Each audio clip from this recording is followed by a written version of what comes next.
The information provided in this video is for educational and entertainment purposes only. It does not constitute legal, medical, or financial advice. Wheelchair accessible vehicle WAVE, conversions, purchases, and modifications are subject to complex federal safety standards, including the Americans with Disabilities Act, ADA, and National Highway Traffic Safety Administration, NHTSA regulations. Every individual's mobility needs and financial situations are unique. You should consult with certified mobility consultants, medical professionals, and legal experts before making a purchase or modification. We do not endorse specific manufacturers or dealerships. Conduct your own due diligence before investing in mobility technology. Most people believe that losing the ability to walk means losing the ability to explore the open road, but they are catastrophically wrong. In the United States, there is a multi-billion-dollar industry hidden in plain sight that is literally rebuilding the American dream of mobility from the chassis up. However, here is the shocking reality that almost no one tells you. Buying the wrong wheelchair-accessible vehicle can be a $60,000 mistake that leaves you stranded, uninsurable, or worse, in a vehicle that fails federal crash tests. We are seeing a massive surge in the aging U.S. population and a parallel rise in mobility-related disabilities. Yet the information gap is wider than ever. You might think you just need a ramp and a van, but if you do not understand the engineering behind floor drops, the structural integrity of hydraulic lifts, or the predatory lending practices that target the disability community, you are walking into a financial and safety minefield. This is not just a review video. This is a masterclass in regaining your independence without losing your life savings. We are going to deconstruct the entire American WAVE market, from the secret differences between side entry and rear entry conversions to the specific grants and tax credits that could save you tens of thousands of dollars. By the end of this deep dive, you will know more than 95% of the salespeople on the lot. For millions of Americans today, the struggle for mobility is not just a personal challenge, it is a systemic hurdle. Whether you are a veteran returning with a service-connected disability, a parent navigating the needs of a child with cerebral palsy, or a senior citizen refusing to let a diagnosis dictate your perimeter, the problem remains the same. How do you navigate a world designed for the able-bodied? This guide solves that problem by providing a comprehensive, step-by-step roadmap to the U.S. wheelchair accessible vehicle market. We are covering the technical, the financial, and the logistical.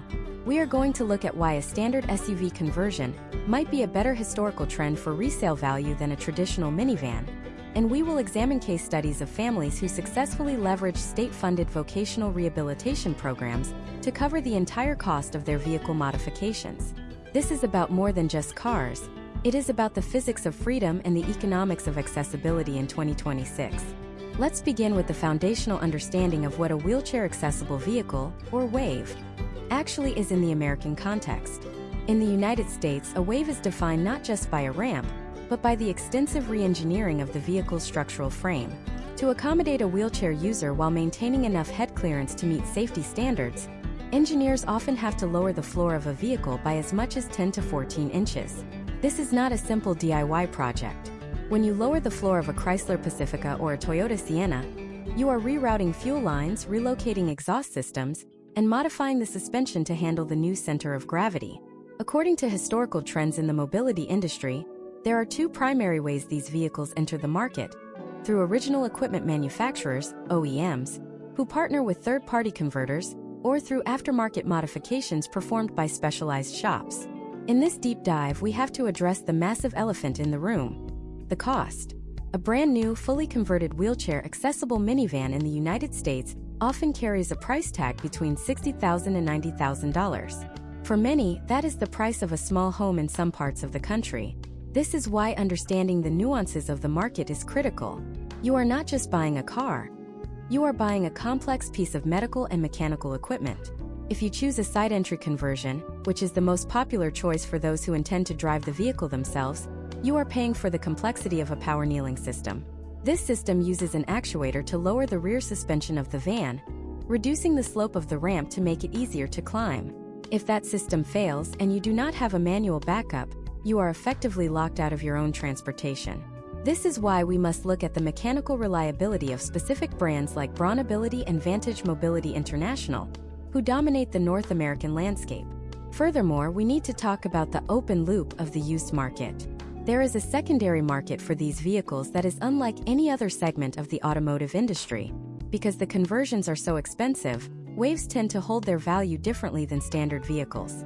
A 10-year-old van with a high-quality conversion might still command a premium price because the mobility equipment itself has a longer lifespan than the internal combustion engine it is attached to.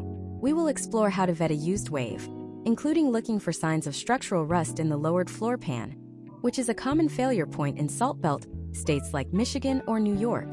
If the previous owner did not maintain the undercoating on a lowered floor, you could be looking at a catastrophic structural failure that would never happen on a standard height vehicle. We also have to consider the psychological impact of this transition. For many Americans, the move to a wave represents a loss of their former identity. However, we are seeing a shift in the market toward lifestyle vehicles. The rise of the accessible Chevrolet Traverse and other SUVs has changed the aesthetic of mobility. No longer are you limited to the soccer mom aesthetic of a minivan. We will analyze the potential outcomes of choosing an SUV over a van, including the trade-offs in interior maneuverability. A minivan offers a flat, unobstructed floor from the dashboard to the rear bench, allowing a wheelchair user to pivot 360 degrees. An SUV, even when converted, often has narrower pathways and less vertical clearance. If you are a powerchair user with a high headrest, an SUV might literally be impossible for you to enter, regardless of how much you like the exterior styling. Step by step, we are going to break down the pre-purchase phase. This begins with a clinical evaluation. In the US, it is highly recommended, and often required by certain funding sources, that you work with a Certified Driver Rehabilitation Specialist, CDRS. These are professionals, often occupational therapists, who specialize in evaluating a person's physical and cognitive ability to operate or travel in a modified vehicle. They don't just look at whether you can turn a steering wheel.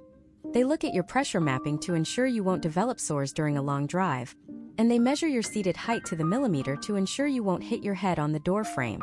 This masterclass will explain exactly how to find a CDRS and why their report is the single most powerful tool you have when negotiating with dealerships or applying for government grants. We will also dive deep into the legal protections provided by the ADA. While the ADA governs public transportation and commercial facilities, it also sets the bar for what constitutes a safe conversion. You need to know about the constraint tie-down systems and the transition to docking systems like the Easy Lock. Imagine driving down an American highway at 70 miles per hour. In a standard car, you are held in place by a seatbelt and a bucket seat. In a wave, you are often sitting in a wheelchair that is itself a moving object. If that chair is not secured to the chassis of the vehicle with crash-tested components, you are essentially a projectile in the event of an accident. We will look at case studies of how various securement methods performed in NHTSA-style testing environments. Finally, in this first part of our guide, we must address the geographic reality of the US. If you live in a rural area in Montana, your needs are vastly different from someone living in a cramped apartment in New York City. A side entry ramp requires approximately 8 feet of clear space next to the vehicle to deploy fully. In a crowded city, you might find it impossible to park and exit your vehicle. In that case, a rear entry conversion where the ramp comes out of the tailgate might be your only viable option. But there is a catch. With a rear entry van, you can almost never sit in the driver or front passenger position. You are relegated to the middle or back. This choice between independence and convenience is one of the most significant decisions you will make. We are going to provide a decision matrix to help you determine which configuration fits your specific American zip code and lifestyle. This is the start of your journey back to the driver's seat. No summaries, no shortcuts. Just the hard data and expert insights you need to navigate the world of American mobility. To master the American market for wheelchair-accessible vehicles in 2026, we must first dissect the fundamental engineering choice that will dictate every single day of your life moving forward. Side entry versus rear entry conversions. This is not a matter of aesthetic preference. It is a matter of physics, urban planning, and long-term biological health. Now, let's talk about the specific vehicles that dominate the 2026 American landscape. While the minivan remains the gold standard due to its unibody construction and low ground clearance, the SUV segment has exploded. The Chevrolet Traverse and Ford Explorer are now common platforms for wheelchair conversions. The appeal is obvious. They don't look like a traditional mobility van. They offer all-wheel drive, which is a major factor for users in the Pacific Northwest or the Northeast. But here is the data point you need to memorize. Interior headroom. A converted SUV often has a higher floor-to-ceiling ratio than a minivan. If you are a tall individual, say over 6 feet, Or if your power wheelchair has a high seat-to-floor height, you might find that your head is inches away from the roof in an SUV. This creates a claustrophobic driving experience and can even be a safety hazard during a rollover event. Historical trends in the U.S. used car market show that while SUVs are currently trendy, minivans offer better long-term resale value within the disability community because they accommodate a wider range of wheelchair sizes. Beyond the vehicle itself, we have to examine the step-by-step process of the floor-lowering surgery. When a vehicle is sent to a converter like Brawnability or VMI, it is stripped to its frame. The original floor is literally cut out. This is why the warranty of the vehicle becomes a complex legal web. In the United States, the Magnuson-Moss Warranty Act protects consumers, but when you modify the frame of a vehicle, the original manufacturer like Honda or Toyota is no longer responsible for the modified components. In 2026, the most reputable dealers provide a wraparound warranty that covers the conversion parts for a period that matches the OEM powertrain warranty. You must demand to see the crash test documentation for the specific conversion model. A reputable American converter will have conducted frontal, side, and rear impact tests to ensure the lowered floor does not buckle or compromise the fuel tank's integrity. If a dealer cannot provide a certificate of crash test compliance, you are looking at a potential outcome where the vehicle is not just unsafe, but also impossible to fully insure at its total replacement value. The next layer of this deep dive is the interior floor surfacing. In 2026, we have moved past the era of standard automotive carpet in waves. Most high-quality conversions now use a commercial-grade, non-slip flooring that resembles wood or stone, but is actually a high-friction polymer. This is critical for power wheelchair users. If your tires are wet from rain or snow, a standard carpeted floor becomes a slip-and-slide for a 400-pound piece of machinery. We have seen case studies where users have lost control of their chairs while transitioning from the ramp to the interior, leading to damage to the vehicle's dashboard or even personal injury. The step-by-step maintenance of this flooring involves checking for salt buildup, which can corrode the aluminum tracks used for tie-downs. Speaking of tie-downs, the 2026 market has largely shifted toward integrated docking systems. While the 4-point webbing straps are still the most common and affordable way to secure a chair, they are labor-intensive and require a second person to lean down and hook them to the floor. For the independent driver, a docking station like the Easy Lock is mandatory. This involves bolting a heavy-duty steel pin to the bottom of your wheelchair. When you roll into the driver's position, the pin clicks into a locking base mounted to the floor, much like a fifth-wheel hitch on a semi-truck. This system is integrated into the vehicle's ignition. The van will not shift out of park unless the docking station senses a positive lock.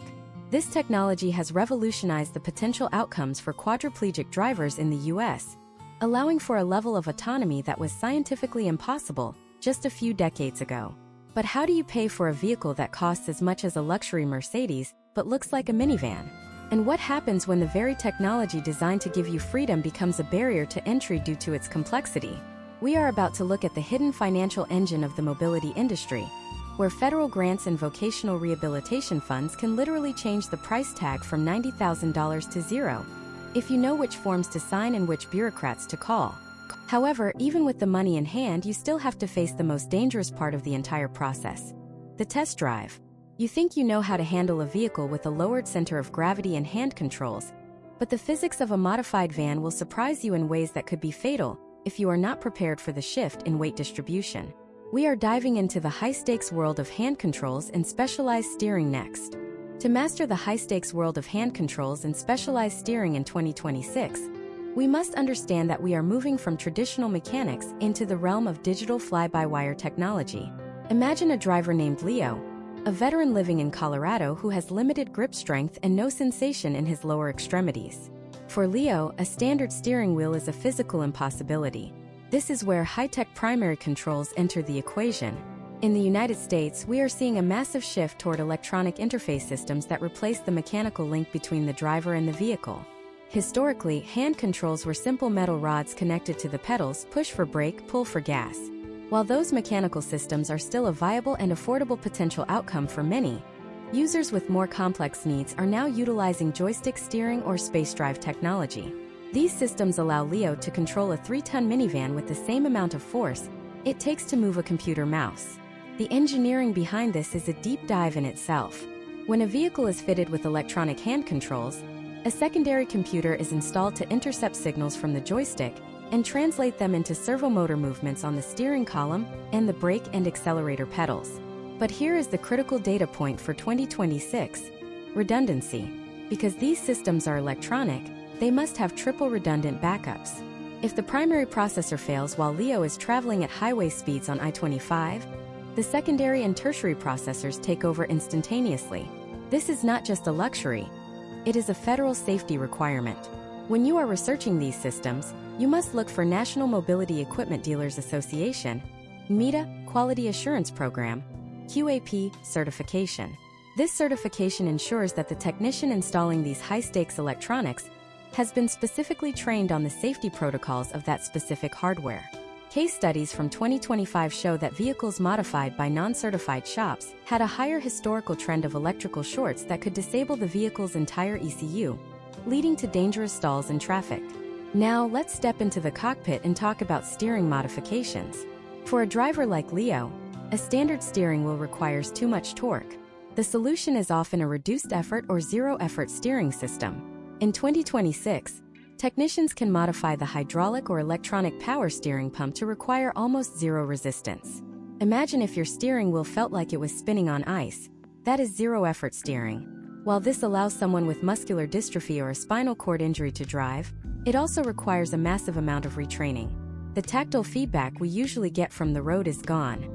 This is why the role of a Certified Driver Rehabilitation Specialist, CDRS, is non-negotiable. They will spend dozens of hours with you in a simulator and on a closed course before you are ever allowed to take your modified vehicle into live American traffic. They are looking for your reaction time to be within a specific millisecond range. If your reaction time with a joystick is slower than the historical average for a foot pedal driver, the CDRS will work with you on sensitivity adjustments or suggest a different interface, such as a floor-mounted tiller or a wheel-mounted spinner knob with integrated electronic buttons for secondary controls. Secondary controls are the often ignored heroes of the wave world. Think about everything you do while driving besides steering, braking, and accelerating. You use turn signals, windshield wipers, the horn, and the gear shifter. For a driver using both hands to operate a steering knob and a brake gas lever, taking a hand off the controls to signal a turn is a recipe for disaster. In 2026, the American market has solved this through voice-activated commands and headrest switches. Imagine Leo needs to turn left. He can simply say, left signal, or tap a sensitive switch located near his headrest with a slight tilt of his cranium. Some high-end systems now utilize eye-tracking technology to manage secondary functions. If Leo looks at the infotainment screen and blinks in a specific pattern, the climate control adjusts. This level of integration requires a deep understanding of the vehicle's CAN bus system, the digital nervous system of the car. If the conversion company taps into the wrong wire, they can accidentally trigger an airbag or disable the ABS. This is why the initial technical inspection of a used modified vehicle must include a full diagnostic scan of the modified electronics, not just the engine. We also have to discuss the physical ergonomics of the driver's station. When the original driver's seat is removed to allow a wheelchair to roll in, the floor height is changed, and the center of gravity for the person sitting in that spot is altered. In 2026, most American conversions utilize a removable front seat base. This means the van can be driven by an able-bodied person using the original seat, or the seat can be rolled out and stored, allowing the wheelchair user to lock into the easy lock system we discussed in the previous part. However, there is a hidden danger here: seatbelt geometry. A standard 3-point seatbelt is designed to anchor to the B-pillar and the floor of a standard vehicle. When you lower the floor by 14 inches and sit in a wheelchair, the seatbelt often crosses your neck instead of your shoulder, or your lap instead of your pelvis. This is a lethal flaw in a collision. In the United States, reputable converters must install adjustable seatbelt towers that bring the anchor point down to the user's specific seated height. Case studies of accidents involving waves show that many injuries are not caused by the crash itself, but by improper belt fitment. You must ensure that your conversion includes a height-adjustable D-ring on the pillar to account for your specific wheelchair's dimensions. Step by step, the process of getting these controls fitted involves a prescription.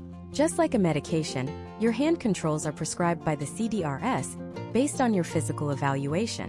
You cannot simply walk into a dealership and ask for a joystick. The dealer will require the CDRS report to ensure the equipment is safe for your specific functional level. This report also serves as your golden ticket for funding. Many state vocational rehabilitation agencies in 2026 will not release a single dollar of funding until they see a CDRS signed prescription. This is a historical trend in government-funded mobility. The more documentation you have, the smoother the potential outcomes. But let's talk about the weight distribution we mentioned earlier. A wheelchair-accessible minivan in the US is significantly heavier than its standard counterpart. You are adding a heavy steel floor, a ramp motor, and potentially a 500-pound power wheelchair with a human occupant. This moves the center of gravity lower but also shifts the weight toward the center or side of the vehicle, depending on the ramp location. In 2026, the suspension systems on these vans are often reinforced with heavy-duty struts and air ride systems to prevent the vehicle from leaning or bottoming out on speed bumps. When you are test driving a Wave, you must take it through a series of S-curves at a controlled speed. You will feel the momentum of the wheelchair behind you or under you. If the securement system has even a quarter-inch of play, you will feel the chair shift, which can be incredibly unnerving and can actually pull your hands off the controls.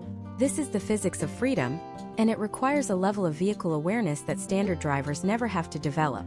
As we look toward the next phase of this masterclass, we have to address the most complex and potentially frustrating part of the entire experience: the American bureaucracy of paying for it. You now know what kind of vehicle you need, how the ramp works, and how the high-tech steering can give you back your life.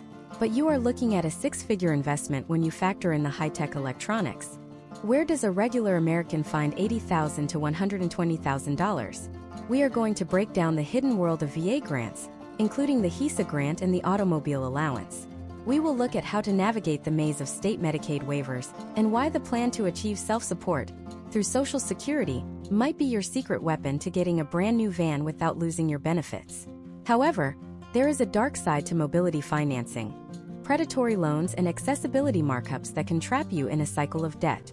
We are pulling back the curtain on the financial industry's relationship with the disability community next, and the data we have uncovered might change the way you look at your bank account forever. The financial reality of the American wheelchair accessible vehicle market in 2026 is often the single most daunting hurdle for any individual or family. Imagine David, a graphic designer in Seattle who recently experienced a spinal cord injury. David finds the perfect 2026 Toyota Sienna hybrid with a side entry conversion, but the sticker price is $95,000. To a standard consumer, this looks like a luxury car price for a minivan, but in the mobility world, this is the baseline for high-quality, independent transportation. We must understand the math of the mobility markup. A standard chassis might cost $45,000, while the structural conversion, the specialized ramp, the kneeling system, and the electronic tie-downs add another $40,000 to $50,000 in labor and engineering. This is why we have to treat the purchase of a Wave like a complex financial project, rather than a simple trip to a car lot. For David, and for millions of other Americans, the first and most powerful resource is the Department of Veterans Affairs, provided they have qualifying service-connected disabilities. In 2026, the VA automobile allowance has been adjusted to $27,074.99. This is a one-time grant intended to help veterans purchase a specially equipped vehicle. But here is the nuance that many veterans miss. The automobile allowance is distinct from the adaptive equipment grants.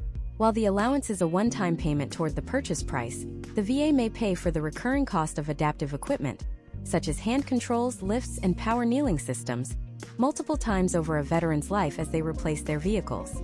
Historical trends show that veterans who maximize their benefits work closely with a VA prosthetic representative to ensure that the vehicle they choose is on the approved list for reimbursement. If David were a veteran, he could potentially see the cost of his $95,000 van reduced by nearly $30,000 immediately, with the VA picking up the additional $10,000 to $15,000 for the specific adaptive equipment. But what if you are not a veteran? This is where the world of vocational rehabilitation, or VOC rehab, becomes the primary engine of mobility in the United States. Every state has a federally funded agency dedicated to helping people with disabilities enter or remain in the workforce. In 2026, these agencies view a wheelchair-accessible vehicle not as a medical device, but as a tool for employment. Imagine if David explains to his state counselor that he cannot get to his office or meet with clients because he lacks reliable transportation. Under the Rehabilitation Act, the state may provide funding to cover the entire cost of the vehicle conversion, not the chassis but the $40,000 modification. The potential outcomes here are life-changing, but the process is rigorous. David must prove that he is employable, that the vehicle is necessary for his specific job goal, and that he has the financial means to cover the insurance, fuel, and maintenance of the van once it is modified. Case studies from 2025 show that applicants who provide a comprehensive individualized plan for employment, IP, that includes a job offer or a business plan have a significantly higher success rate in securing these funds. For those receiving Supplemental Security Income, SSI, there is a hidden mechanism known as the Plan to Achieve Self-Support, or PASS. This is one of the most underutilized financial tools in the American disability community in 2026. A PASS plan allows an individual to set aside income or resources that would normally disqualify them from SSI, such as Social Security Disability Insurance, SSDI, payments or inheritance, and direct that money toward a specific work goal, like buying a wheelchair van. Social Security does not count the money placed in a PASS account when determining SSI eligibility or payment amounts. Imagine if David has $1,200 a month in SSDI, which usually reduces his SSI to almost nothing. By using a PASS, he can funnel that $1,200 into a dedicated savings account for a down payment on a van. This effectively allows David to save for a high-cost asset while maintaining his full SSI check for living expenses and keeping his Medicaid coverage intact. In 2026, the Social Security Administration has streamlined the PASS application process, but it still requires a precise calculation of how the vehicle will lead to increased earnings. We also have to navigate the world of manufacturer rebates. In 2026, major U.S. automakers like Ford, Chrysler, and Toyota offer mobility reimbursement programs. These are typically worth between $1,000 and $1,500 toward the cost of adaptive equipment. While this seems small compared to the total price, it often covers the cost of a high-end spinner knob and a basic set of mechanical hand controls. You must apply for these rebates within a specific window, usually 6 to 12 months after the vehicle purchase. Step by step, this involves submitting an invoice from a META-certified installer and a copy of your medical prescription for the equipment. Historical trends indicate that these programs are often the easiest money to secure, yet many buyers forget to file the paperwork during the excitement of getting their new vehicle. However, we must address the dark side of the financial landscape: the accessibility markup and predatory lending. Because waves are so expensive and the pool of buyers is relatively small, some specialized dealerships may charge interest rates that are significantly higher than the national average for standard auto loans. In 2026, we are seeing some mobility-specific lenders offering 10-year or even 12-year loan terms. On the surface, this makes the monthly payment look affordable, perhaps $600 a month. But a 12-year loan on a vehicle that depreciates as fast as a minivan is a financial trap. By year 7, David could find himself underwater, owing $40,000 on a van that is worth only $20,000. This is especially dangerous because the technology in 2026 is moving so fast. A 12-year-old conversion will be obsolete long before the loan is paid off. You must shop for financing through local credit unions or disability-specific nonprofit lenders like the National Disability Institute, which often offer lower rates and more flexible terms for assistive technology. There is also the matter of tax credits. In many U.S. states, the cost of the conversion, the portion of the vehicle price that is specifically for the disability modification, is exempt from state sales tax. In a state with an 8% sales tax, this can save you over $3,000 at the time of purchase. Additionally, the IRS allows for the deduction of medical expenses that exceed a certain percentage of your adjusted gross income. In 2026, the cost of the wheelchair conversion, along with the increased cost of operating and maintaining the modified vehicle, can often be characterized as a deductible medical expense. This can result in a massive reduction in your federal tax liability. David would need to keep meticulous records, including the original line item invoice that separates the cost of the base Toyota Sienna from the cost of the Bronability conversion. But even if you have the money, the grants, and the tax credits, you are not out of the woods. You are about to take delivery of a vehicle that has been cut in half and welded back together. In 2026, the complexity of these machines means that the lemon risk is exponentially higher than it is for a standard car. One faulty sensor in the ramp door can leave you stuck in a rainstorm, and a standard mechanic at a local dealership will have no idea how to fix it. We are going to look at the brutal reality of wave maintenance, the secret red flags you must look for during a pre-delivery inspection, and why the warranty fine print could be the most important document you ever read. There is a specific list of technical failures that are common in 2026 models, and knowing them before you sign the title is the only way to protect your investment. We are moving into the maintenance and reliability deep dive next. To truly understand the maintenance and reliability of a wheelchair-accessible vehicle in 2026, you have to stop thinking like a car owner and start thinking like a fleet manager for a small aerospace company. A standard 2026 Toyota Sienna or Honda Odyssey is built for thousands of miles of trouble-free operation. But the moment a third-party converter cuts the floor out and installs a complex hydraulic kneeling system and an automated ramp, the maintenance schedule changes forever. Imagine Jackson, a resident of Florida who uses his 2026 Chrysler Pacifica conversion daily to commute to his job at a local university. Because Jackson lives in a coastal environment, he faces a unique set of reliability challenges that a standard car owner would never even consider. The high salt content in the air and the frequent tropical downpours create a corrosive environment for the aluminum ramp tracks and the exposed electrical connectors beneath the lowered floor. For Jackson, a failure in the ramp motor isn't just an inconvenience. It is a total loss of independence that can leave him stranded in a parking lot in 90-degree heat. The first critical point of failure in any 2026 Wave is the kneeling system. As we discussed earlier, this system uses an actuator or a hydraulic pump to compress the rear suspension, lowering the entrance height of the vehicle to make the ramp angle manageable. In the 2026 model year, these systems have become increasingly sophisticated, often tied into the vehicle's proximity sensors. However, historical trends show that the most common reason for a kneeling system failure is a lack of lubrication on the pivot points and a failure of the limit switches. These small plastic house sensors tell the vehicle's computer when the van has reached its lowest point. If a limit switch is caked in road salt, mud, or debris, the computer may think the van hasn't finished kneeling and will refuse to deploy the ramp as a safety precaution. Case studies from northern states like Ohio and Pennsylvania suggest that users who do not power wash the underside of their vehicles at least once a month during the winter face a 50% higher risk of sensor failure. For Jackson in Florida, the issue is sand. Fine silica sand can work its way into the hydraulic seals of the kneeling actuator, leading to slow leaks that eventually cause the system to fail entirely. Step by step, a 2026 maintenance routine for a wheelchair-accessible vehicle must include a biannual professional inspection by a META QAP certified technician. This is not something your local Jiffy Lube or even a standard Chrysler dealership can handle. A QAP technician will perform a multi-point inspection that starts with the ramp's electrical draw. They will hook a multimeter to the ramp motor to see if it is pulling more amperage than the manufacturer's specifications. If the motor is working too hard, it usually means the tracks are misaligned or the rollers are flat spotting. In 2026, many ramps use a high-strength polymer roller system designed to be quiet and maintenance-free. But these rollers can still accumulate hair, carpet fibers, and dirt that create friction. If Jackson ignores a squeaking ramp for 6 months, the potential outcome is a burned-out motor that costs $3,000 to replace, whereas a simple cleaning and alignment would have cost $200. We also need to talk about the hidden reliability killer, the secondary battery system. Most 2026 conversions in the United States install a deep-cycle secondary battery, or a high-capacity capacitor, to handle the massive electrical surge required to kneel the van and deploy a heavy steel ramp while the engine is off. If you are making multiple short trips, dropping the kids at school, stopping for coffee, going to the office, the alternator may not have enough time to fully recharge the secondary system.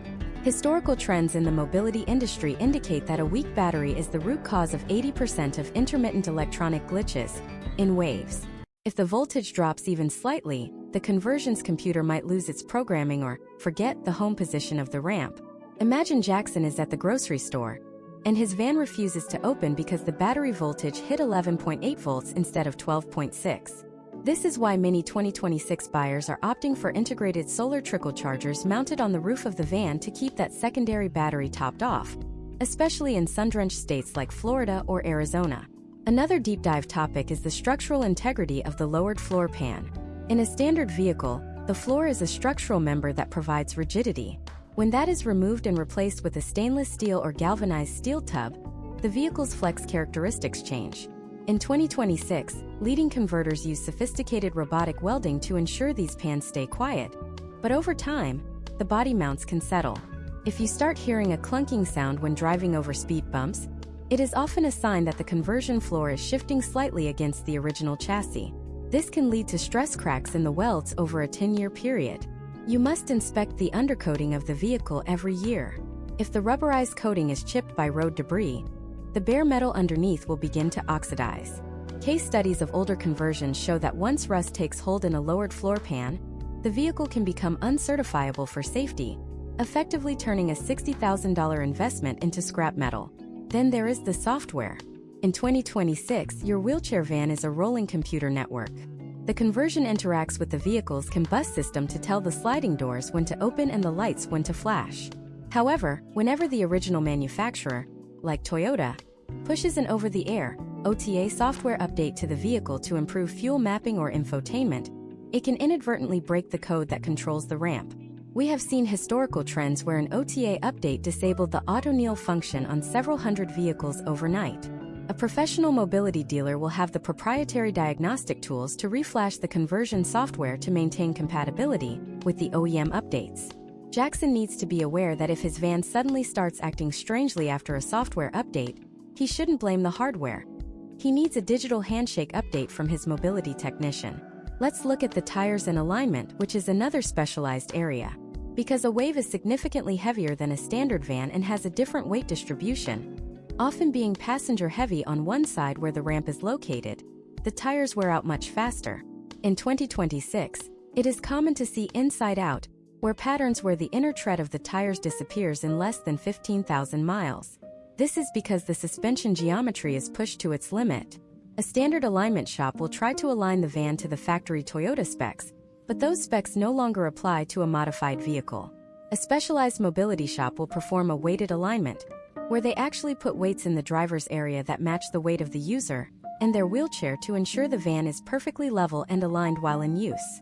Finally, we have to consider the manual backup training. Every 2026 Wave comes with a manual backup system, usually a hand crank or a bypass valve, that allows you to operate the ramp if all the electronics fail. But here is the shocking truth. Fewer than 10% of users ever practice using it until they are in an emergency. Imagine if Jackson is in a parking garage with a dead battery and a fire alarm goes off. He needs to know exactly where the manual release is and how much physical force it takes to move a 200-pound ramp. It is a slow, grueling process, but it is a literal lifesaver. We have covered the machines and the money, but there is one final piece of the puzzle that most people ignore until it is too late: the human element of the accessible environment. You have the perfect van, it's perfectly maintained, and you have the funding secured. But if the American infrastructure, the parking spots, the charging stations for 2026 EVs, and the curb cuts isn't ready for you, your van is just an expensive room on wheels. We are about to look at the hidden war for parking and how 2026 technology is finally fighting back against accessible fraud, and why your choice of van might actually determine where you are legally allowed to park in certain US cities. The logistics of actually living with a Wave in the United States are more complex than the vehicle itself, and we are breaking it down next. The logistical battlefield of operating a wheelchair-accessible vehicle in the United States in 2026 is where engineering meets reality, and the friction between the two can be a daily struggle. Imagine a driver named Elena in San Francisco. Elena operates a 2026 side-entry Ford Explorer conversion. While her vehicle is a marvel of modern mobility, her daily commute is a masterclass in spatial navigation. In a city where parking is priced by the square inch, Elena's need for an 8-foot deployment zone for her ramp is a constant source of stress. This is the hidden war for parking that millions of Americans face every morning. Even with a blue placard, the presence of a van-accessible sign does not ensure that the space next to the vehicle remains clear. Historical trends show that many drivers of standard cars do not understand the purpose of the blue striped access aisles. If someone parks their motorcycle or a small sedan in that striped zone, Elena is functionally imprisoned inside her car. In 2026, we are seeing the rise of smart parking sensors that alert local parking enforcement in real time if a non-permitted vehicle occupies a van-accessible aisle, but this technology is still only available in select metropolitan hubs. Step by step, navigating American infrastructure in a Wave requires a pre-trip planning phase that standard drivers ignore. Elena uses a specialized 2026 navigation app that filters for parking garages with a minimum vertical clearance of 82 inches. Most standard parking garages in older U.S. cities were built with a 68 to 72-inch clearance. If Elena drives her high-top conversion into a low-clearance garage, the potential outcome is catastrophic structural damage to her vehicle and the garage itself. This is why we are seeing a shift in historical trends toward rear entry vehicles for city dwellers. With a rear entry ramp, Elena could park in a standard, narrow spot and deploy her ramp into the drive aisle of the garage. However, this creates a secondary safety risk. She is now exiting her vehicle directly into the path of other cars. Case studies from 2025 emphasize that rear entry users must wear high visibility gear or install additional LED strobe lighting on their ramps to ensure they are seen by distracted drivers in dark parking structures. Let's look at the specific data regarding the Americans with Disabilities Act requirements for parking in 2026. For every 25 parking spaces in a public lot, at least one must be van accessible. This means the space must be at least 132 inches wide or have a 96-inch wide access aisle. But here is the nuance. In 2026, the proliferation of electric vehicle charging stations has complicated these regulations. Many EV chargers are being installed in existing accessible spots because those spots are closest to the building's electrical panel. This creates a conflict between two different green energy and accessibility goals. If Elena needs to charge her hybrid Sienna, she may find that the charging cable is too short to reach her vehicle, while also allowing room for her ramp to deploy. We are seeing case studies where users have had to choose between being able to exit their vehicle and being able to fuel it. When you are selecting a vehicle in 2026, you must consider the location of the charging port or gas cap relative to the ramp. A driver's side charging port is often difficult to access if you are parked against a curb in a side entry van. The logistics also extend to the weight limits of American residential infrastructure. If you own a home in 2026, you cannot simply park a 5,000-pound modified van on a standard wooden deck or a lightly poured concrete driveway without checking the load-bearing capacity. The concentrated weight of a power wheelchair plus the reinforced steel floor of the van can lead to concrete cracking or sinking over a period of several years. Furthermore, if you are installing a residential lift or a permanent ramp to reach your front door, you must comply with local U.S. building codes that require a 1-foot to 1-inch ratio for the slope. For a 3-foot high porch, you need a 36-foot ramp. This can take up an entire front yard, leading to disputes with homeowners associations, HOAs. Historical trends suggest that many HOAs initially resist these modifications, but the Fair Housing Act provides strong legal protections for homeowners. You should be prepared to provide your HOA with a professional engineering drawing of the ramp to demonstrate that it meets safety and aesthetic standards. Another deep dive topic in the 2026 logistical landscape is the impact of ride-sharing and autonomous vehicle lanes.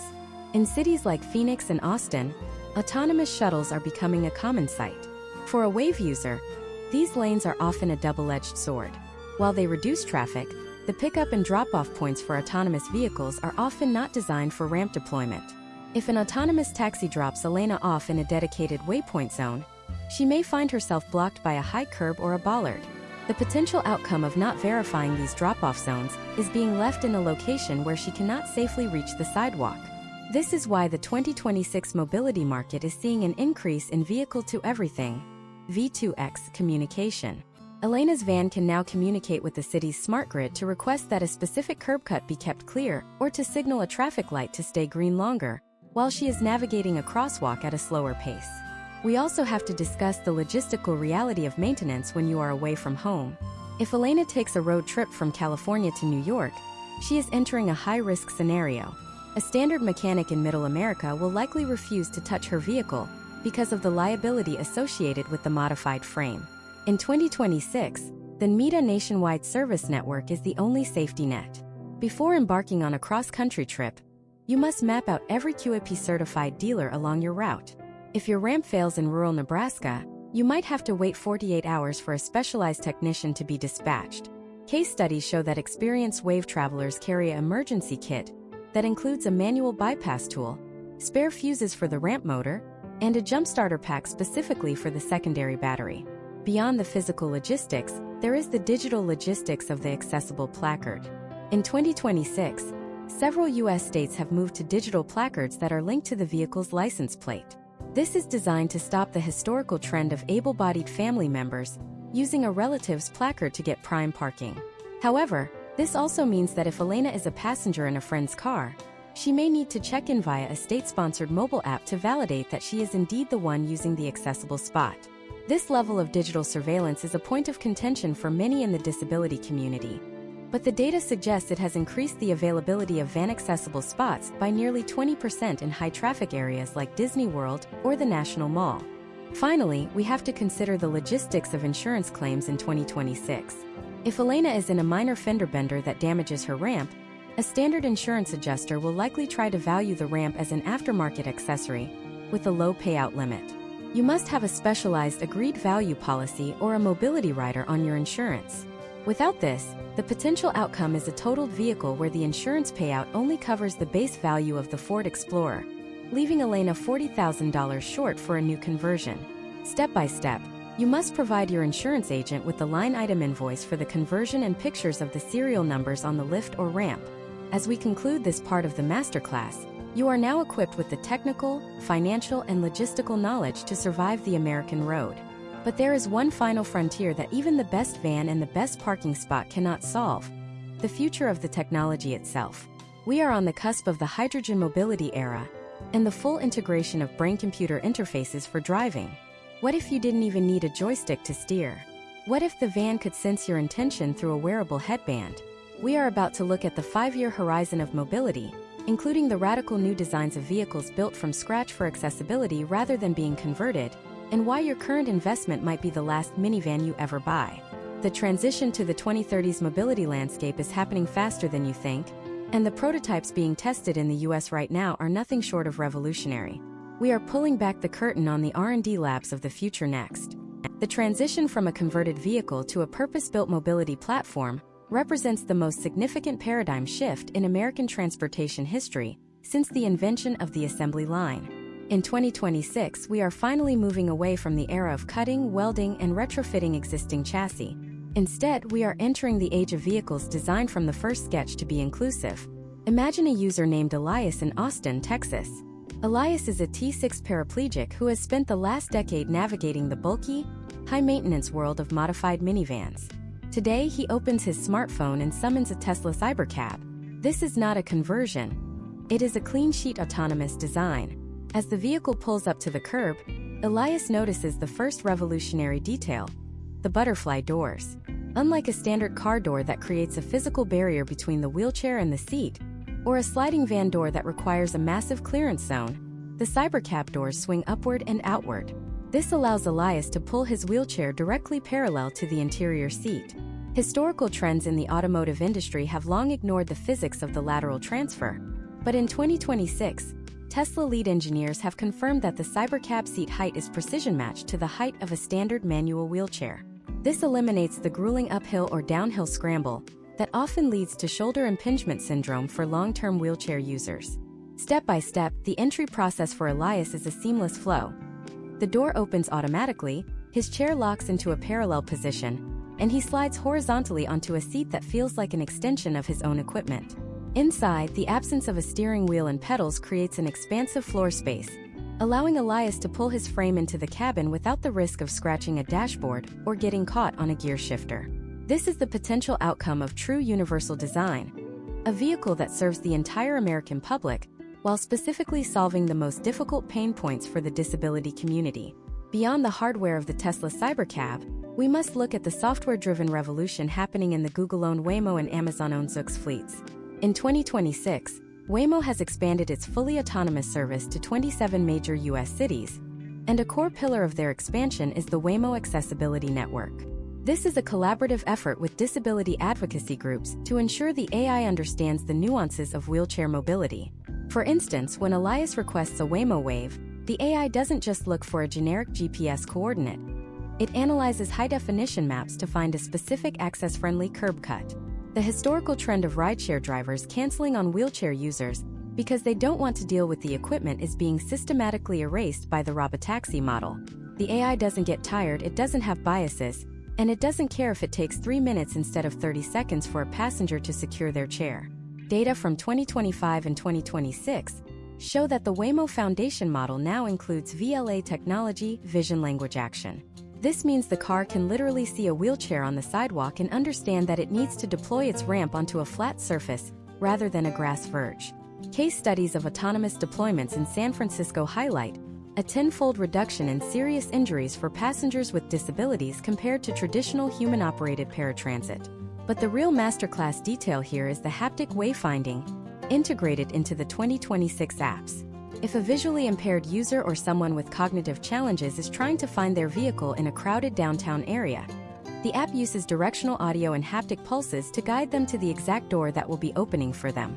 While battery electric vehicles, BEVs, like the Cybercab and Zoox are dominating the headlines, we cannot ignore the silent rise of hydrogen fuel cell technology for heavy-duty mobility. In March 2026, the Honda CR-V FCV has become a focal point for the mobility industry.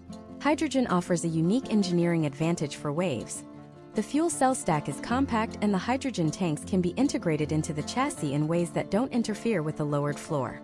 Unlike a massive lithium-ion battery pack that occupies the entire undercarriage of a van, making it difficult to drop the floor for head clearance, a hydrogen system allows for a perfectly flat, low-profile interior from front to back. For users in rural America who don't have access to high-speed EV charging, the 3 to 5 minute refueling time of a hydrogen vehicle is a historical trend they have been waiting for. We are seeing major investments in hydrogen corridors across the Midwest and the Sun Belt, which could make the fuel cell wave the primary choice for long-distance travel by 2030. But let's push the 5-year horizon even further into the realm of the truly revolutionary brain-computer interfaces, or BCI.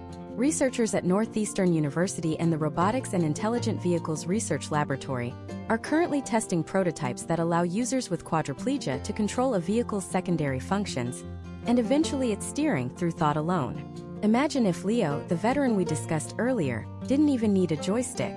In 2026, non-invasive EEG headbands are being used to decode neural signals related to movement imagery. When Leo thinks about moving his left hand, the car's computer translates that specific brainwave pattern into a left turn signal or a steering adjustment. This is not science fiction. It is a documented research project funded by the Department of Health and Human Services. The potential outcomes for individuals who were previously considered too disabled to drive are staggering. We are looking at a future where functional paralysis is no longer a barrier to operating a 3-ton vehicle. The technical depth of these BCI systems involves a machine learning algorithm that must be trained to each individual's unique brain signature. Step by step, Leo would spend weeks in a simulation environment, where the AI learns to distinguish between his rest state and his intent state. In 2026, these systems have achieved an accuracy rate of over 80% in laboratory settings. When combined with the autonomous collision avoidance systems of a modern Tesla or Waymo, the BCI provides the intent, while the AI provides the safety. If Leo's brain signals a turn but the car's LiDAR sensors detect a cyclist in the blind spot, the car will override the command. This dual-pilot architecture is the blueprint for the 2030s. We also have to consider the Vita concept, a joint venture between Motability Operations and Callum. This vehicle is a masterclass in interior ergonomics. It features a modular floor system where every piece of furniture, from the passenger seat to the storage bins, is on a quick-release track system. In 2026, the American market is beginning to adopt this Lego-style interior design. It allows a family to reconfigure their van in minutes, moving the wheelchair user from the driver's position to the third row to the middle of the van, depending on the trip. This level of flexibility was historically impossible with fixed-weld conversions. However, as we look at these 6-figure autonomous platforms and brain-controlled prototypes, we have to return to a sobering reality. Most Americans in 2026 are still looking for a way to get to work tomorrow on a budget of $25,000. The gap between the future and the present is wider than ever. While the Cybercab is rolling off the assembly line, the vast majority of the disability community is still scouring the used market for a 2018 Dodge Grand Caravan with a manual ramp. But what if I told you there is a hidden inventory of these vehicles that most people don't know exists? There is a secret cycle of fleet turnover and de-fleeting that happens every 3 years in the American paratransit industry. If you know how to access these professional auctions and what mechanical red flags to look for, you can find a vehicle with $40,000 of modifications for a fraction of its retail price. We are shifting from the high-tech future back to the high-value present. We are going deep into the world of the used wave market, the auctions, the gray market sellers, and the 3 questions you must ask a private seller to ensure you aren't buying a flooded lemon. The second-hand secrets are coming up next. The second-hand wheelchair accessible vehicle market in the United States is not merely a collection of used cars. It is a complex secondary economy driven by the life cycle of commercial fleets, and the high depreciation of specialized medical equipment. To find the true value in 2026, you must understand the concept of defleeting. Every 3 to 5 years, large-scale paratransit providers, non-emergency medical transportation, NEMT companies, and government agencies systematically retire their vehicles to maintain a modern, reliable fleet. This creates a predictable surge of inventory into the American used market. Imagine a user named Michael in Ohio. Michael has a budget of $30,000, far from the $90,000 price tag of a brand new 2026 Sienna. By targeting defleeted vehicles from reputable providers, Michael can find a 2021 or 2022 Dodge Grand Caravan or Chrysler Voyager that has been maintained on a strict commercial schedule. While these vehicles may have higher mileage, their mechanical history is documented to the mile, a historical trend that often makes them more reliable than a low-mileage van that sat idle in a garage for years. However, entering the used wave market requires the eyes of a forensic investigator. Case studies from 2025 and 2026 show that the most common mistake buyers make is assuming a standard pre-purchase inspection from a local mechanic is sufficient. It is not. You are inspecting two separate machines: the original automotive chassis and the structural conversion. Step by step, your inspection must begin at the lowest point of the vehicle. In 2026, we are seeing a significant historical trend of premature structural failure in used vans from the Salt Belt, states like Michigan, Illinois, and New York. Because the floor has been lowered, the clearance between the chassis and the road is reduced, making the undercarriage a prime target for road salt and chemical deicers. You must look for bubbling paint or flaky orange residue on the weld points of the lowered floor pan. If the structural integrity of the floor-to-wall weld is compromised, the vehicle is a rolling safety hazard that may not protect the occupant in a side impact collision. The second major red flag in the used market involves the custom fuel system. When a floor is lowered, the original factory fuel tank is almost always removed and replaced with a custom-shaped stainless steel or plastic tank to fit the new geometry. In many 2026 used models, these tanks are reaching an age where the fuel sending units and vapor seals begin to fail. Because these are not original equipment manufacturer, OEM, parts, you cannot simply go to a Toyota or Chrysler dealer to get a replacement. A replacement custom tank can cost upwards of $3,000, plus specialized labor. If the check engine light is on and the code indicates an evaporative emission, EVAP, leak, do not let the seller convince you it is just a loose gas cap. In the world of waves, an EVAP code often signals a failing custom fuel tank that is nearing the end of its functional life. Now, imagine if you find a vehicle through a private seller on an online marketplace. This is where the risk is highest, but the potential outcomes for savings are greatest. To protect yourself, you must ask the 3 critical questions that reveal the truth about a used conversion. First, was this conversion performed by a NETA-certified manufacturer? And do you have the original conversion serial number? If the seller cannot provide a serial number from a major brand like Braunability, VMI, or Driverge, you are likely looking at a garage conversion. These are unregulated, non-crash-tested modifications that are often impossible to insure and can be death traps in an accident. Second, when was the last time the ramp motor and kneeling actuator were serviced by a mobility technician? Standard mechanics do not lubricate ramp tracks. They often ignore them. If the equipment hasn't been professionally serviced in over 12 months, you should factor a $1,500 reconditioning fee into your offer. Third, has the vehicle ever been used in a flood zone or near a coast? Because the electronics for the ramp and kneeling system are located so close to the ground, even a few inches of standing water can fry the control modules. A flooded lemon may look perfect on the outside, but will suffer from inexplicable electronic failures for the rest of its life. The 2026 auction scene offers another path for the savvy American buyer. Government surplus, GSA, auctions and specialized mobility auctions are where the deep discounts are found. However, you are buying as is, where is. Data from recent 2026 auctions suggest that vehicles with manual ramps sell for nearly 40% less than those with power ramps. For a user with a caregiver who can physically deploy a ramp, a manual ramp used van is the single best historical trend for long-term reliability. There are no motors to burn out, no sensors to fail, and the weight of the vehicle is lower, leading to better fuel economy and less tire wear. Michael in Ohio could potentially secure a 2022 manual ramp Toyota for $24,000, leaving him with $6,000 in his budget for new tires, a full service, and a high-end docking system. We also have to discuss the certified pre-owned, CPO programs that have matured in 2026. Major mobility dealerships now offer CPO vans that undergo a 100-point inspection specifically for the mobility equipment. While you pay a premium, perhaps $5,000 to $7,000 over a private party price, the potential outcome is a vehicle that comes with a multi-year warranty on both the engine and the ramp. For a first-time buyer, this peace of mind is often worth the extra cost. Case studies show that CPO buyers have a much lower historical rate of buyer's remorse because the dealership is contractually obligated to ensure the ramp doesn't fail 30 days after purchase. But there is a hidden financial detail that almost no one considers: the cost of underinsuring a used Wave. If you buy a used van for $30,000, but the conversion alone would cost $40,000 to replace today, you are at a massive disadvantage. In 2026, American insurance companies are increasingly using total loss algorithms that do not account for the scarcity of modified vehicles. You must provide your insurer with a replacement cost appraisal from a mobility dealer. Without it, a minor accident that bends the ramp could result in the insurance company totaling the car and giving you a check for the Blue Book value of a standard minivan, leaving you unable to afford a replacement with the necessary modifications. As we move toward the final stages of this masterclass, we have to address the most high-stakes topic of all: the legal and safety pitfalls of the self-modification movement.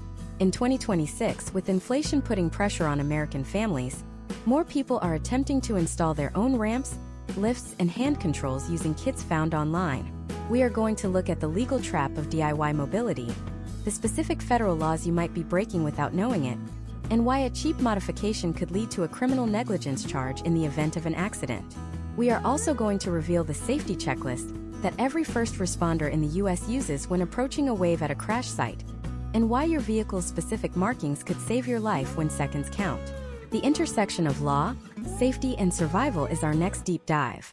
The legal and safety landscape of wheelchair-accessible vehicles in the United States in 2026 is a high-stakes environment where a single oversight in modification can lead to severe litigation or, more importantly, a catastrophic failure during an emergency. Imagine a driver named Robert in Atlanta. Robert is an engineer who, facing the high costs of professional conversions we've discussed, decides to install a used hydraulic lift and a set of hand controls he found on an online auction site into his standard Ford Transit. Robert is technically gifted, but he is unaware of the Federal Motor Vehicle Safety Standards, FMVSS, that govern these specific modifications. In the United States, once you modify the structural integrity of a vehicle or its primary controls, you are entering a zone of strict liability. If Robert is involved in even a minor collision and his hand-installed lift detaches from the floor bolts because the steel wasn't reinforced to NHTSA specifications, the potential outcomes include not just physical injury, but the total denial of insurance coverage and potential criminal negligence charges. Historical trends in U.S. case law show that do-it-yourself modifications to primary safety systems are almost never defended successfully in court if they bypass META QAP guidelines. The technical depth of the safety requirements starts with FMVSS 206 and 214, which cover door locks, retention components, and side impact protection. When a professional converter lowers the floor, they must relocate the side impact beams or ensure the new structure maintains the original crash pull signature of the vehicle. Robert's DIY project likely bypassed the necessary pull tests that ensure the seatbelt anchors can withstand thousands of pounds of force during a sudden deceleration. In 2026, many states have introduced mandatory accessibility inspections that go beyond a standard smog check. If your vehicle has been modified, you must present a certificate of secondary manufacturing. Without this, you may find it impossible to renew your registration in states like California or New York. This is the legal trap of 2026. The hardware is easier to buy than ever, but the legal right to operate it on public American roads is becoming more strictly gatekept by digital safety records.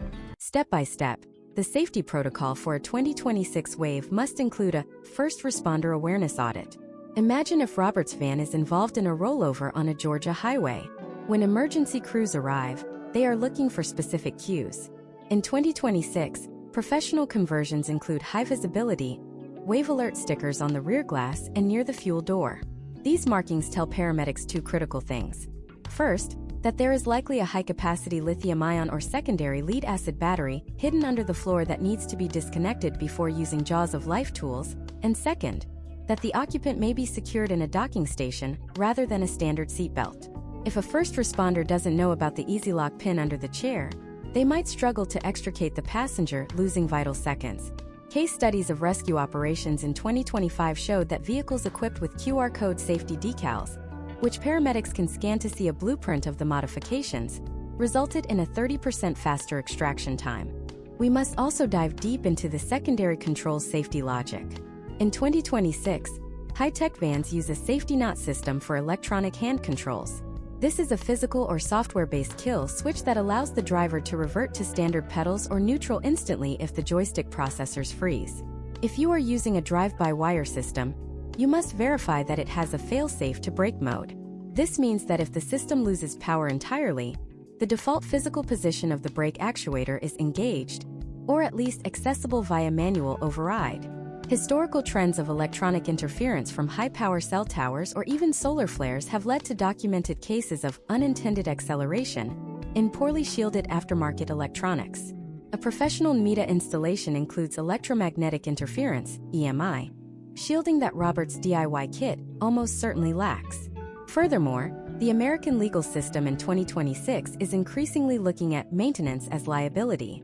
If you own a Wave and you fail to have your ramp sensors calibrated annually, and that ramp deploys into traffic or strikes a pedestrian, you are legally vulnerable. We are seeing a rise in negligent maintenance lawsuits in the US. Imagine if Robert's ramp sensor fails to detect an obstruction, and it pins a bystander's leg against a curb. Because Robert did not have a QAP-certified technician sign off on the sensor's functionality within the last 12 months, his defense is significantly weakened. The data is clear. The most expensive part of a Wave isn't the purchase. It is the potential cost of an uncertified failure. Let's look at the occupant restraint masterclass. In 2026, the gold standard is the WC19 compliant wheelchair. This is a wheelchair that has been specifically designed and crash-tested to be used as a seat in a motor vehicle. It features integrated anchor points that are reinforced to handle a 30 miles per hour frontal impact. If you are riding in a non-WC19 chair and using a standard set of 4-point tie-downs, you are essentially sitting in a chair that might collapse under its own weight during a crash, even if the tie-downs hold. Case studies from University of Michigan Transportation Research Institute, UMTRI, highlight that a wheelchair's frame can pancake during a collision if it isn't rated for transit. As a Wave owner in the US, your safety isn't just about the van. It is about the compatibility between the vehicle's floor anchors and the chair's frame. You must check for the hook symbol on your wheelchair frame. If it isn't there, you should never be a passenger in that chair while the vehicle is in motion. Finally, we have to talk about the survival checklist for long-distance American travel. In 2026, weather patterns have become more volatile, and for a Wave user, being stranded in a blizzard in Wyoming or a heat wave in Arizona is a life-threatening situation. Your vehicle must be equipped with a life support redundancy kit. This includes a 1,500-watt power inverter to run medical equipment or chargers, an emergency manual ramp crank, and a satellite-linked SOS button that bypasses traditional cell towers. Historical trends show that many Wave users depend on their vehicle's climate control for thermoregulation. If the engine fails, you have roughly 20 minutes before the interior of a van reaches dangerous temperatures. We are seeing a potential outcome where 2026 model Waves are being fitted with auxiliary diesel or electric heaters that run independently of the main engine. But even with the best safety gear and the most rigorous legal compliance, there is one final question that every American mobility user eventually has to ask. When is it time to let go? The life cycle of a Wave is finite, and driving a vehicle past its structural expiration date is the most common safety error we see in the community. We are entering the final part of this guide, where we will look at the total cost of ownership over 10 years, the exit strategy for your vehicle, and the ultimate checklist for your final handover inspection. We've covered the tech, the money, the future, and the law. Now we wrap it all together into a definitive action plan for your independence in 2026 and beyond. The final masterclass summary and the ultimate buyer's scorecard are the only things standing between you and the open road. We are finishing this journey now. To master the final stage of your mobility journey in 2026, we must address the most critical and often overlooked aspect of the process: the exit strategy and the total cost of ownership, TCO. Most Americans focus exclusively on the monthly payment or the initial grant, but a wheelchair-accessible vehicle is a depreciating asset with a high maintenance curve. Imagine a user named Chloe in Phoenix. Chloe purchased a 2026 Honda Odyssey conversion 3 years ago. She is now at a crossroads where the vehicle's technology is still current, but the mechanical wear on the conversion components is beginning to accelerate. To determine if it is time to sell or hold, Chloe uses the Ultimate Buyer Scorecard, a metrics-based approach used by fleet managers to evaluate vehicle viability. The first metric on the scorecard is the conversion-to-chassis ratio. In the U.S. market, a standard vehicle typically loses 15 to 20% of its value in the first year. However, a wave conversion maintains a higher percentage of its value because the demand for used accessibility equipment historically outstrips the supply. Step by step, Chloe must calculate her current equity by obtaining 2 separate appraisals, one for the base Honda Odyssey and one for the Brawnability conversion. In 2026, we are seeing a historical trend where a well-maintained ramp and kneeling system can retain up to 60% of its value after 5 years, even if the van itself has high mileage. If Chloe's TCO, including specialized insurance, weighted alignments, and biannual QAP inspections, is exceeding 20% of the vehicle's current market value annually, the potential outcome of keeping the van is a financial deficit. This is the moment to execute an exit strategy. Next, we must deep dive into the 2026 resale protocols. Selling a Wave in the United States is not as simple as listing it on a standard automotive site.